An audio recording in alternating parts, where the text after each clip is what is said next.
Welcome to Cornerstone Online. We are excited you decided to join us today. If you would like to join us in person, we are holding services each week at 9 a.m. and 10:30 a.m. We would like to thank you for your continued generosity during this time. To give online, download the Give Plus app or follow the Give Online link on our website. Thanks again for listening today. We hope to see you in person soon.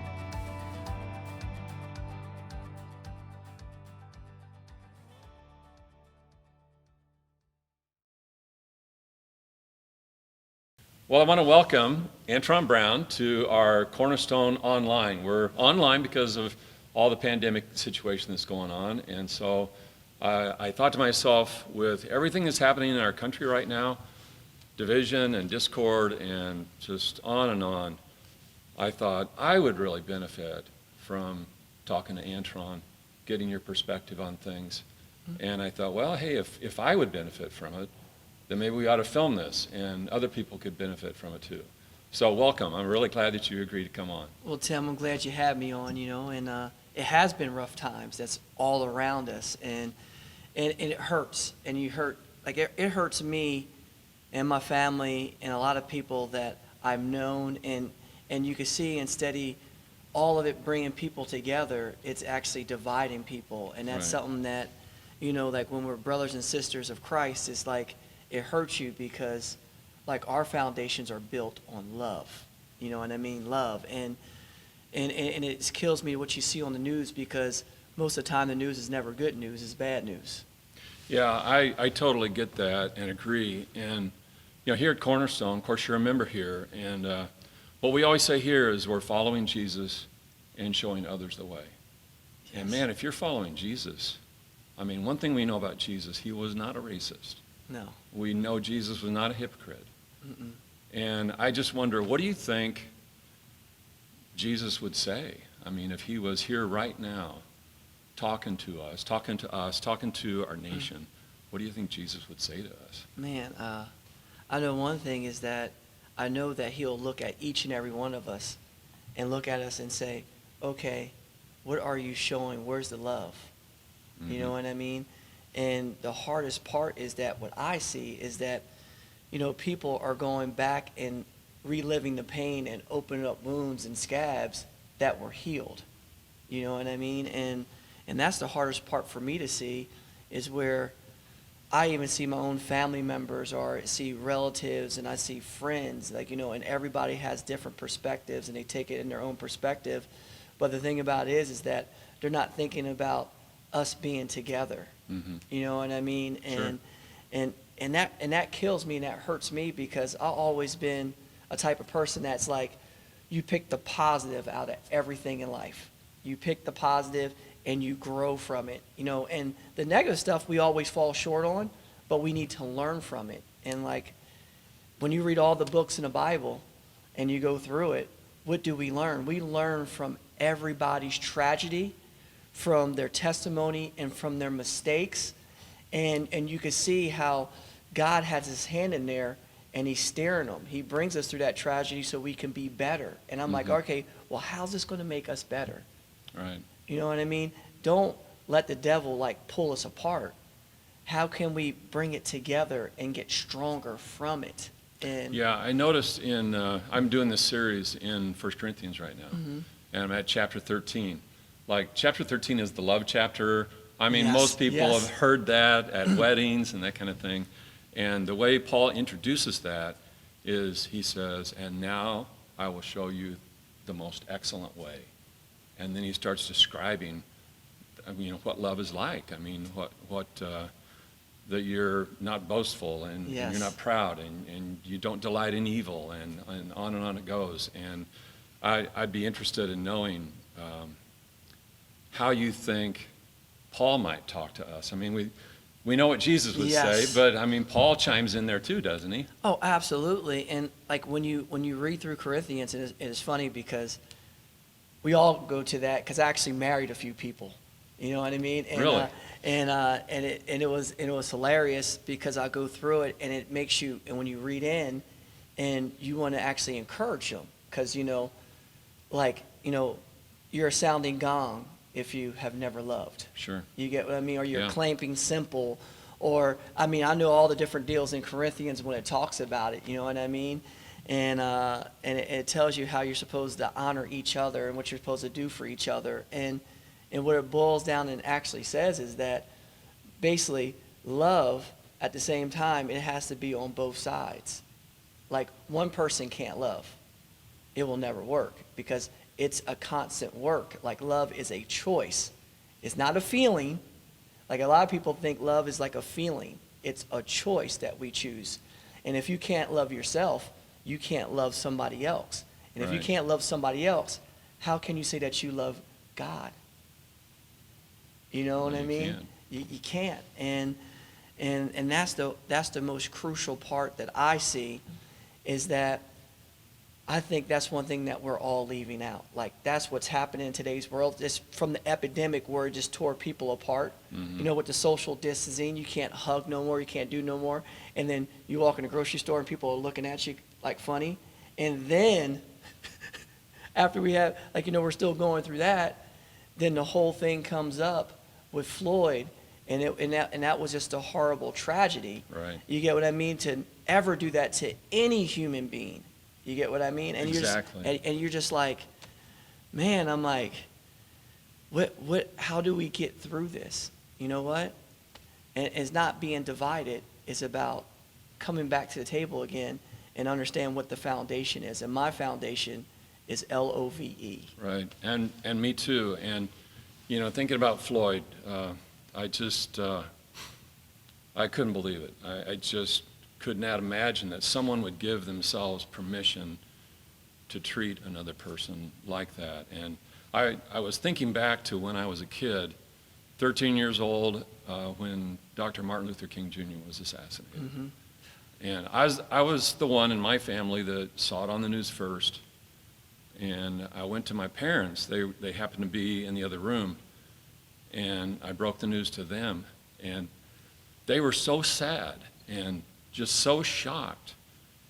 And, you know, as a 13-year-old kid, I think, you know, as I look back over my views of other people, how to treat other people, I would say that is probably one of the most formative experiences of my life. It's just seeing how my parents were so sad about that.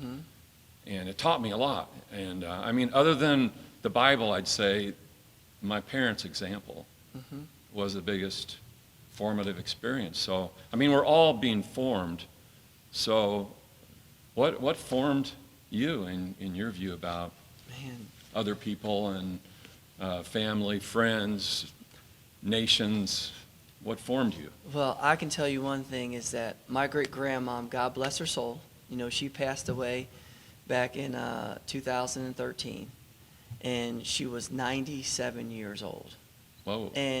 And she was half Native American Indian, Lenape Indian, Delaware Indian, and half African American. Okay? And a very, like, I mean, my grandmom, she was our backbone. Like, she was the one that brought God to everybody in our family in Jesus Christ. Right. And she used to pray about everything. And she was the first woman. I never forget, I came in, and I was a little kid, and one of my friends did some wrong to me, and I was mad, and I was furious. And my grandma goes, let's pray for him. I said, why am I going to pray for him, Grandma? What am I going to pray for him for? You know what I mean? He did this to me, tripped me, hurt me, like, you know, different stuff like that. I said, I want to go get him. You know what I mean? But my grandma taught me, like, you pray for him. And all her whole deal to fight everything, she prayed for everybody every night. And I never forget her, like, where we're going up, and my grandma always told me, goes, Antron, I saw a lot of things. She was born in 1913. She goes, I saw a lot of things in life. And she goes, you know, I could have easily had a chip on my shoulder, but things were getting better, and we were just worried about surviving through it. You know what I mean? Like, surviving through it. And she told me numerous things, and like don't ever carry a chip on your shoulder, because the thing about it is, we wish we had the things that you have now back then. Right. And does it make it right? No, it doesn't make it right. But the thing about it is, she was just telling us that just so we can look forward to the future. and build upon it. And she goes, don't let people hold you down or hold you back. And honestly, taking those words from her, that was instilled, and it was instilled in our whole family, and from her to my grandmom, and then to my dad, and to my mom, and literally, like, it helped us become who we are today. And people can say different things. People could say hateful things, and they have. When I grew up, I had people say things to me, and they were taught. It wasn't like they learned it. It wasn't what they were born that way. Like a child is born with an open mind, like, they're a sponge. Right. And I never had that on me where I used it like where it made me hate. And my great grandma always says, you know how you kill hate? He goes, you kill hate with love. And that's where the love comes in my life. Well, that's what the Bible teaches too. Yeah, it's like you can't fight fire with fire. Only way you can put a fire out is with water. So you pass that on to your kids then. I mean, I'm Absolutely. interested to know how you talk to your kids about everything that's going on. And like my two oldest, Anson and Ariana, like, I'll be truthful, like I could talk to them all the time. And then our youngest son, Adler, who's 12, like we talk to him, but some of the stuff is still shielded because he don't understand everything that's happening. But the two oldest ones, we talk to them on a routine basis. You know what I mean? Because as they grow up, you know what I mean? My wife's from Louisiana, she's Cajun French, and then you got me, so our kids are biracial, you know what I mean? So they've got a mix of both heritages in their family. And like, they're Heinz 57. They got every variety in America is in them. You know what I mean? So that's a good thing. You know what I mean? And we always tell them, like, they have their own issues in themselves, because the whole problem is, like, in society is that they get it on both ends as kids. You get what I mean? They get it from the black community, and they get it from the white community. They get it from like this community and everything else, and it's like they're in between. You know what I mean? So what we always tell them is, like, the simple thing of it is that be who you are. And it's like kids today, any kid, they try to find their own identity. And and I just tell them to say, it's okay just to be Anson. It's okay to be Ariana. You ain't got to be like this one, or you ain't got to be like that one. Just stay true to who you are. And when you do that, people respect you. You might not be the cool kid right now, but when you get older, that will change. You get what I mean? Because people are just going to teach you as a person. You know what I mean? Like, you ain't got to act like you're cool over here, and you got to act like you're cool over there to fit in. I said, just be you. And then that's good advice. And I speak it because that's what I went through. You know what I mean? A little background on myself, Tim, is that when I was 5 years old, my grandpa passed away. Okay? And my grandmom and him lived out in the country in New Jersey. Believe New Jersey's got a lot of country. Is that right? Oh, yeah. That's why it's called the Garden State. So they actually grew up in Chesterfield. At the time, I lived in Trenton, New Jersey, which is like right across from Philly and everything else, which is like, it's a city. You know what I mean? Like a little city. And for me, I grew up there, where I went to a school that was pretty much a predominantly all-black school. And when my grandpa passed away, we moved with my grandmom in Chesterfield. And I remember, like yesterday, it was 1981, I was just starting like kindergarten. And I went from a school that I saw nothing but black people to a school where I was the only black person in class. Really? Oh, yeah. And it was, man, I tell you what, it was like, I didn't know anything of it, because I went there, and I always tease people. I came in there wearing Lee jeans that were two-tone, black and silver, and then I had just like pinstripe shirts, and I was always dressed like my mom always dressed me, like dressed me up. And I go to school, and I went from friends that looked the same as me to another deal where I met one of my best friends, Gary Walker, that I grew up with. Like, he had a mullet going on, and he's wearing a three-quarter Iron Maiden shirt or Ozzy Osbourne shirt. You know what I mean? I'm looking at him like, who's Ozzy Osbourne? Who's this? I know Run DMC. You know what I mean? So it was hilarious. But the thing about it is, it never changed. Like, I went to Gary's house, and that's what I mean. We didn't know anything about color. Okay. Didn't even think of him. Oh, he's a white person, and he never thought of me as a black person, or Caleb down the street either, Caleb Van Arsdale. And the funny part is, I went to Gary's house, and this is the most funniest story. He pops a gallon milk jug out the refrigerator, cracks the top open, chugs it. Everybody in his family does the same thing, except for his mom and sister. Like you know what I mean? And he gives me the milk jug. Go ahead, get some, Aunt. And I'm like, huh? So I'm drinking out the milk jug, and then I never forget the next week, Gary's over at my house. I say, Gary, don't drink out the milk jug at my house. My mom don't go for that, brother. Just letting you know. But that's just one of the funny stories, but we didn't know. And I was very fortunate to grow up that way. And then when I got into racing and I went to some of the southern regions and different stuff like that, is that I experienced some things that were still behind the times. And it's just what it is. You get what I mean? And when I did it, it shocked me at first because I never felt that growing up as a kid in South Jersey. Mm-hmm. And then when I got to the rest of the world, I start seeing it. But the thing about it is, it shocked me. Did it hurt? It did hurt because it hurt me because it's like they didn't even know me. But then I never let that pull me down. And I just killed, and I fought it by, I just killed people that did that with kindness.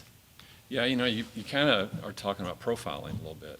You know, people judge you to be a certain thing because you're this or because you're that, and I'm sure you experienced that. I know that people talk about. I mean, granted, there are these huge tragedies that come up from time to time, and it just horrifies us. But then there is the continual sort of lack of understanding, I think, that is hurtful too. Only it hurts more on a day-to-day basis. And what I hear, and maybe this is right and maybe it's wrong, but I hear people talk about profiling, how they're just perceived to be a certain thing because of the way they look. And I think that's a valid complaint. I mean, that's not right to be profiled like that. No. And it's just that at the end of the day, it's like, why do people do it? You know what I mean? If you see a person that looks this way, and this is the funniest deal, and I can use it in racing in general, okay?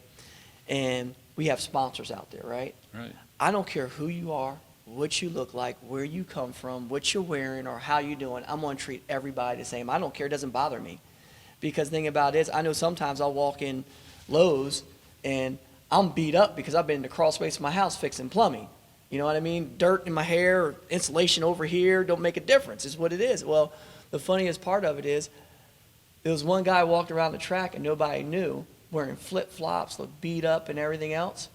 And it was Jim Gennard from Oakley. He owned Oakley. This guy is like almost probably a billionaire or a millionaire. Didn't even know. But people profiled and thought he was a bum. Mm. And it doesn't make a difference who you are, but that's what people do because they get in that mindset and look at people and don't know. You know what I mean? And I was like, I never did. It doesn't make a difference. I treat everybody the same. Because the thing about it is, if I ever had something towards somebody, I didn't like them because maybe I thought they were a bad person. And then I've learned where I go, you know what? I'm going to pray for them. There you go. I mean? I'm just going to pray for them. And being profiled is like, it's part of that human nature where people just get used to going, they look and they go, I don't want my kids around here. They don't even know them just by the way they look. But I've cut that out, man. I mean, I learned that at an early age because I went through it myself. Right. You know, where people profiled me. You know what I mean? Yeah, you told me a couple of stories about how you were profiled, and maybe you could share that one, if you don't mind, that one about that ball player that you drove his car for him. Yes, and it was crazy is that I just started racing, and I literally went to Florida for Troy Vincent. He was my team owner, who is actually the VP of the NFL now, under Roger Goodell. And Troy, we were bringing his car back up from Florida that he wanted in Pennsylvania. And it was a BMW 755i. It was all blacked out and everything else. But the coolest part, Troy was always a deal that supported kids. So he did the DARE deal. And then he also had a deal that he called himself that education outweighs them all. And it's always about inspiring kids to be better and keep education in their forefront. Cool. And I'm driving the car. It's got the stickers on the car, too, on the back, too. And I was going through Virginia. and I was coming up, and I got pulled over, and I wasn't speeding. I had the car on cruise control. I wasn't in the fast lane. I was in the middle lane, and just riding. Had a cruise control, probably set on 70 miles an hour or 65, whatever it was back then, and just cruising. And I got pulled over, and I never forget where the cop looked at me, and he said certain things, and it's like they got away with different things, and they go, and one of the questions out of his mouth was, it goes, "Son, how do you afford a car like this?" So already, like now that I'm older, but when I was younger, I was naive, and I'm like, "What do you mean?" I was like, well, and I answered him, I was like, "This is not my car." You know what I mean? And then I gave him all the information, like the insurance, and gave him my license and everything else. Right. And the crazy part of it is that the other officer was a younger officer, and then when he went back to the car, he saw whose car it was, and the younger officer asked me back and goes, "Is this Troy Vincent that played for the Miami Dolphins and plays for the Eagles now?" I go, "Yes, sir." And then, just answer him all like that and everything else. And I was finding it ironic where the other officer wanted to ask, before that happened, he was asking me to open the trunk of the car. He wanted to search the car. He wanted to do all this other stuff. And I was just in a pair of T-shirt, and I had some Nike, sweats on with some sneakers on. And I got my backpack in the back. I'm just driving his car back for him from Florida to Pennsylvania. And I was just like, man. And then, and Troy later on, we had a conversation, and he just told me, he goes, "Antron," he goes, he's just profiling you, and he's looking at you as a stereotype because you're young and you were driving a BMW. And Troy apologized for putting me in that position. He goes, "I never tried to put you in that position, but it should never have been a position." That's exactly right. You know what I mean? And that's what we need to learn. I mean, it's, we've got to learn to understand people. And one thing that over these last few weeks has been coming to my mind over and over is that prayer. A lot of people have prayed this prayer or repeated this prayer. It's a prayer of St. Francis of Assisi. Mm-hmm. And in that prayer, one of the best lines, I think, is he talks about, "I seek first to understand rather than to be understood." Mm-hmm. And I think when you try to understand other people, so like if somebody treats you like your grandma would say, maybe somebody is mistreating you. Okay, why are they doing that? Mm-hmm. What's behind that? And I think the more we learn about other people and who they are and what makes them tick, that helps us to get along better. Yes. And not so much division, but because we understand, then I guess maybe I'm in the wrong, mm-hmm. Because I didn't take the time to just try to understand somebody.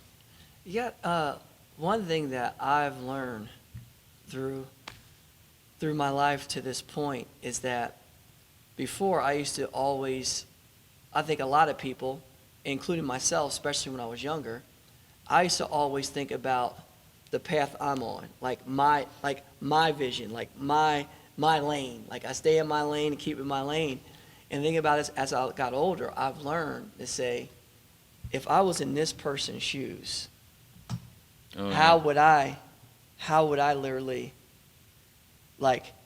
be, or how would I take it, mm-hmm. so I can have some understanding? Sure. Just like you're saying just right now, is like literally take yourself out of your shoes and put yourself in that other person's shoes. Or the old saying, treat people how you want to be treated. Absolutely. But how many people really do that? Like if you give love, for the most part, you always will get love back. You know what I mean? But if you want people to love you, but yet you're going to treat them like you have no time for them, they're not going to give you love back. It's just like your kids. Like if you don't have no time for your kids, they're going to be like, well, Dad never does nothing with me. He never helps me throw the baseball outside, or he never does this. And it's just this, it's a common root of everything. Mm-hmm. You know what I mean? And that's why I always tell people, this is what love's really about, is that you can't have one side doing something and the other not doing it. It's got to be in it together, and they have to come together. And is it work? It's hard work. I think it's hard, very hard. It's hard work. And we all know it. I mean, I've been married for almost 20 years now. So, yeah, but I'm sure that's a breeze. Yes, yeah. With your wife, I'm sure it's a breeze. Yes. Yeah, but I think it does come back to love and understand that other person, putting yourself in the other person's shoes, I think is very helpful. it's very hard to do that in the moment. I mean, Yes. I mean, there have been times when I used to have this hat that had a cross on it, and I wore it when I was reffing soccer. And there were times when I was maybe in a store and I was wearing that hat, and maybe the salesperson wasn't all that kind to me. And my temptation right there in that moment is just give it right back to him. And I think, well, hold on, I can't do that because I've got this cross on my hat. That was your remembrance, like. Yeah, it's like not only is it a hat, but it's a lifestyle. It's Yes. got to be in your heart. It's got to be who you are. And that's a lot of what we need to remember, I think. Now, I know I don't want to take up too much of your time, but I just want to ask you, is there anything else that you think our church, Cornerstone, would benefit from knowing from your perspective? Or America, I mean, is there something you feel like we haven't touched on that you feel like this would be something good for people to think about? I think one of the things that it really strikes me is that I think, when we all get in and we start, we're reading and developing our strong relationship with God, right? And, well, Jesus, he wants us to have a strong relationship with each other. You know what I mean? Like, to come together. Look at, we always talk about, speaking to our neighbors or actually doing that, but being more intrigued and opening up. And I think that's one thing that we miss, that I always want other people to know, when you look at children, right? Children are so just open. You know what I mean? And they don't have filters, right? Not saying that we don't need to have filters, but they're easy. Like, if you ever saw a child, he'll go up and just talk to another child like it's nothing. Right. Why is that so hard for us as adults to do?